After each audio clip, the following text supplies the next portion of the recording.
Hey guys, it's Logan. This is my 8th grade Renaissance project regarding Thomas Tallis and Baroque music. Thomas Tallis looks a lot like this. He was an English composer who occupied a primary place in anthologies of English church music. He's considered to be one of England's greatest early composers. He is honored for his original voice in English musicianship.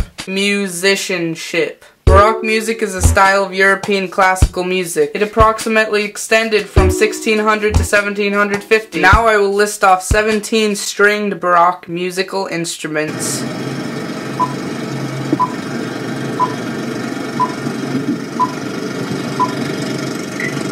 Violino piccolo, violin, viol, viola, viola di amore, viola pomposa, tenor violin, cello, contrabass, lute, theorbo, arch lute, angelic, mandolin, guitar, harp, hurdy-gurdy. Hurdy-gurdy is a cool name. So as you may have noticed already, my room is filled with wonderful stringed instruments. One of them right there just so happens to be a mandolin,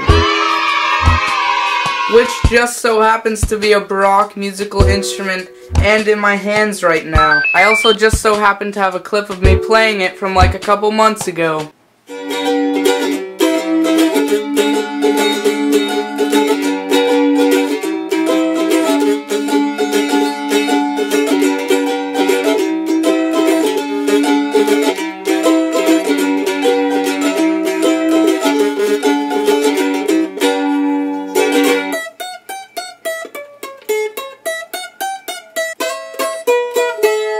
So back to Thomas Tallis, this guy right here. Thomas Tallis was an organ player and one of the most important English composers in sacred music before William Byrd. Now I kind of have to tell you a little bit about William Byrd. So this guy, William Byrd right here, was actually one of Thomas Tallis's pupils. He was born in 1543 and died in 1623. He was bred up to music by Thomas Tallis. In the Chapel Royal, he shared with Tallis the honorary post of organist. And on January 22nd, 1575, the two composers obtained a license for 21 years from Queen Elizabeth I to print music and music paper. Now that you know a little about William Byrd, let's get back to Thomas Tallis. The composer lived in England. His political and religious landscape was much more volatile than that of 21st century counterpart. He went from Catholic to Protestant to Catholic and back to Protestant again. Pretty undecisive, wouldn't you say? I would say. His style of music encompassed the simple Reformation service music and the great continental polyphonic schools whose influence he was largely responsible for introducing into English. Out of his 23 extant keyboard pieces, 18 occur in the mid-16th century manuscript known as the Mulliner Book. He's primarily known for his church music written in English and Latin text. So I hope you learned a lot today about guys and stuff and Renaissance, Thomas Tallis and Baroque music.